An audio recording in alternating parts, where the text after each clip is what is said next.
आपने डीएमके को 2 बार clear mandate दिया, लेकिन इन्होंने तमिलनाडु की जनता का भरोसा तोड़ा। डीएमके ने वादे ढेर सारे किए, लेकिन काम 0 रहा। डीएमके सरकार को अब लोग सीएमसी सरकार कह रहे हैं।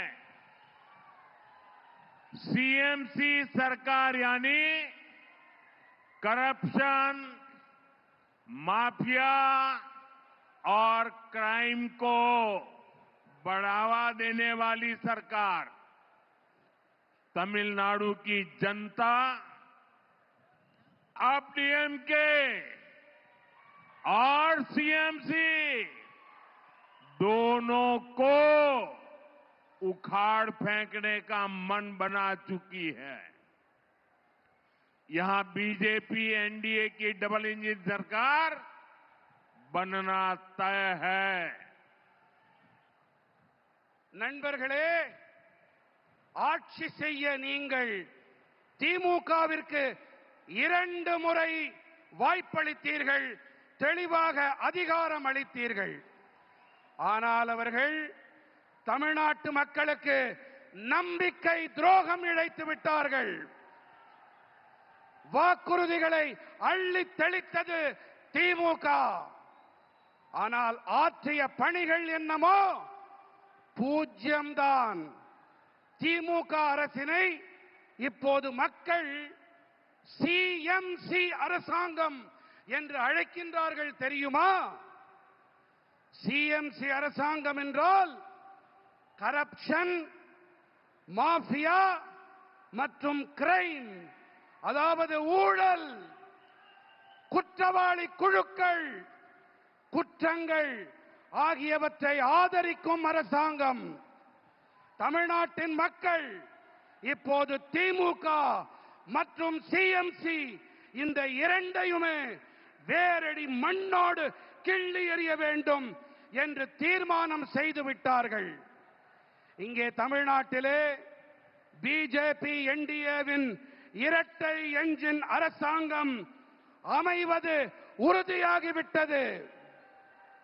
फ्रेंड्स, आज तमिलनाडु में एक ऐसी सरकार है जिसे डेमोक्रेसी यार अकाउंटेबिलिटी से कोई लेना देना ही नहीं है। डीएमके सरकार सिर्फ एक परिवार की जी हजूरी में ही लगी हुई है।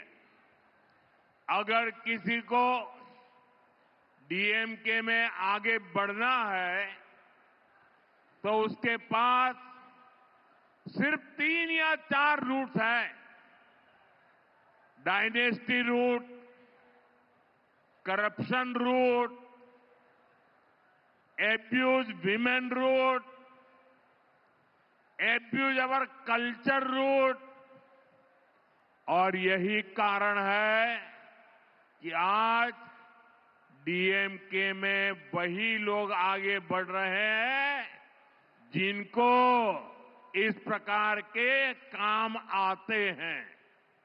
इसका नुकसान पूरे तमिलनाडु को हो रहा है।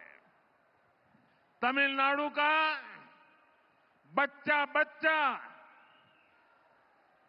जानता है कि कहां कहां कितना करप्शन हो रहा है और करप्शन की ये कमाई किसकी जेब में जा रही है।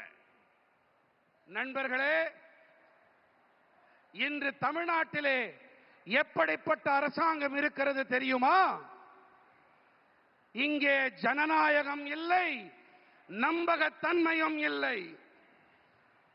திமுக அரசாங்கம் ஒரே ஒரு குடும்பத்திற்காகவே மட்டும் இங்கே இயங்கிக் கொண்டிருக்கிறது.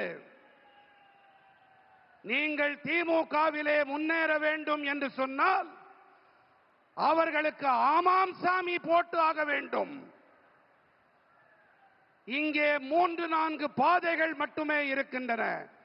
ஒன்று வம்சாவழி பாதை, அடுத்தது ஊழல் பாதை, மூன்றாவது பெண்களை வசைபாடுவது, நான்காவதாக நமது கலாச்சாரத்தை வசைபாடுவது.